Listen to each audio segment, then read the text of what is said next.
sehat pemirsa, kita masih membahas tentang kolesterol, apalagi menjelang lebaran ya. Dan tadi ada fakta mitos belum terjawab, Dr. Hekal? Betul dok, Nah ini dok, ini masyarakat punya keyakinan dok ya. Di saat naik kolesterolnya, maka muncul gejala pada tubuh kita. Ini fakta atau mitos dok? Bisa fakta tapi lebih cenderung mitos sih. Mitos, kenapa dok? Karena memang meningkatnya angka kolesterol itu biasanya tidak dibarengi dengan gejala tertentu. Kecuali kalau sudah cukup lama dan angkanya cukup tinggi. Orang bisa tiba-tiba serangan jantung atau stroke kan. Dan itu bergejala. Tapi sebagian besar dengan angka kolesterol yang tinggi, itu sebenarnya mereka tidak merasakan apa-apa. Dan ini hanya bisa dipantau, hanya bisa dilihat dengan mengukur kadar kolesterol dari pemeriksaan darah. Betul. Tanpa dilakukan itu, maka kita akan mungkin sebagian dari kita menganggap bahwa nggak apa-apa kok, nggak ada gejala apa-apa, jadi ya udah makan aja apa aja boleh gitu. Jadi kalau ada yang mengeluh tengkuknya sakit, kemudian pinggangnya sakit, itu belum tentu kolesterol tinggi dok ya? Belum tentu, karena bisa jadi itu ada masalah di otot, bisa jadi di pembuluh darah, bisa jadi misal karena kecapean, karena posisi salah, dan faktor-faktor lain sebenarnya masih banyak lagi yang menyebabkan kondisi seperti itu. Nah, kalau bisa di saat lebaran ya dok ya, kita kan sukanya kan makan makanan yang bersantan ya, itu kayak jadi ciri khas di Indonesia, kayak rendang, opor, gulai, belum lagi kue-kue dan segala macam. Nah, bisa nggak sih dok itu diseimbangkan dengan kita konsumsi makanan-makanan sehat kayak sayuran dan buah-buahan gitu untuk mencegah agar kolesterol itu tidak semakin melonjak atau bahkan menstabilkannya, dokter? Saya lebih setuju sih sebenarnya bahwa dengan menaikkan konsumsi sayuran dan buahan, kita berharap kadar kolesterolnya itu tidak melonjak tinggi. Tapi ada strateginya, jadi yang dimakan lebih dulu itu sayuran dan buahannya. Jadi jumlah makanan yang bersantan tadi, konsumsinya sudah diharapkan sudah tidak terlalu banyak, karena sudah mulai agak kenyang kan, sudah ada isinya. Itu satu. Yang kedua, kadar seratnya juga, serat dalam sayuran dan buah-buahan itu juga membantu mengurangi penyerapan dari lemak. Jadi harapannya tidak melonjak. Jadi dua item itu manfaat dari konsumsi sayuran dan buahan dalam upaya kita mencegah kenaikan kadar kolesterol.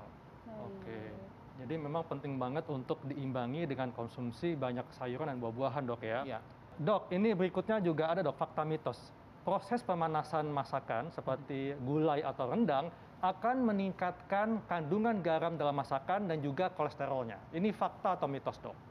Kalau ditanyakan fakta atau mitos, lebih cenderung fakta.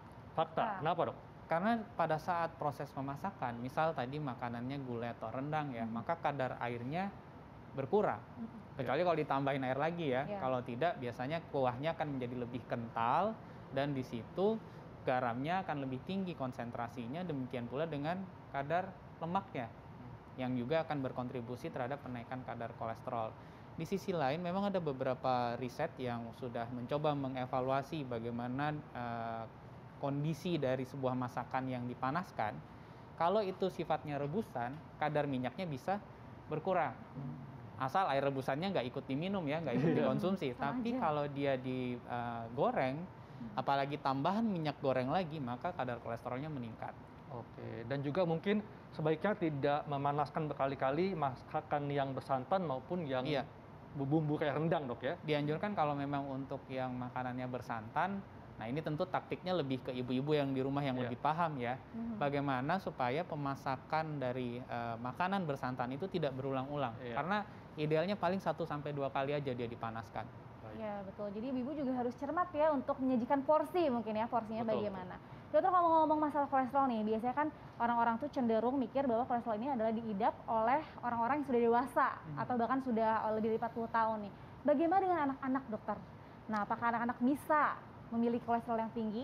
Bisa, memang bisa, tapi tidak semua. Jadi dilihat dari kecenderungan anak-anak ini, mereka konsumsinya makanan banyak gula kah, banyak gorengan, banyak lemak ya, atau dia konsumsinya lebih banyak buah dan sayur. Itu harus kita evaluasi satu. Yang kedua, berat badannya berlebih atau tidak. Karena ada anak-anak yang obesitas dan ada yang enggak. Ada juga yang kita lihat dari bagaimana aktivitas fisiknya. Anak-anak yang lincah ya, yang lebih aktif, dia dibandingkan mereka yang lebih sedentary, itu juga akan mempengaruhi kadar kolesterolnya. Jadi lihatlah item itu, dan kita tidak bisa hanya berpatokan pada kondisi orang per orang, tapi juga harus mengevaluasi hasil pemeriksaan darahnya. Iya, seperti Hasil disebutkan di pemeriksaan awal laboratorium ya. kolesterolnya. Betul. Apalagi tadi kata dokter di awal kolesterol itu kebanyakan tidak bergejala. Ya, Jadi memang betul. harusnya cek rutin ya. Iya. Dan tentunya kolesterol itu bisa menyerang siapa saja dok ya, artinya baik itu yang gemuk, kurus, laki-laki, Betul. perempuan, tua muda, semuanya bisa mengalami peningkatan kolesterol kalau pola hidupnya tidak sehat dok ya. Baik dokter, selanjutnya tips nih bagi pemirsa yang ingin tetap menikmati makanan lebaran tapi terhindar dari kolesterol yang tinggi dokter. Iya. Oke, yang pertama barangkali itu sebaiknya kalau memang sudah pernah punya riwayat dislipidemia atau kolesterol yang bermasalah, yang tinggi, periksalah, tetap periksakan ke dokter. Itu satu. Yang kedua, meskipun ada kita berpuasa, itu kemudian tidak menghilangkan bagi mereka yang sudah mengalami dislipidemi untuk tetap berobat rutin. Jadi konsumsi obat untuk penurun kolesterolnya sebaiknya tetap dilanjutkan. Nah, baru yang ketiga.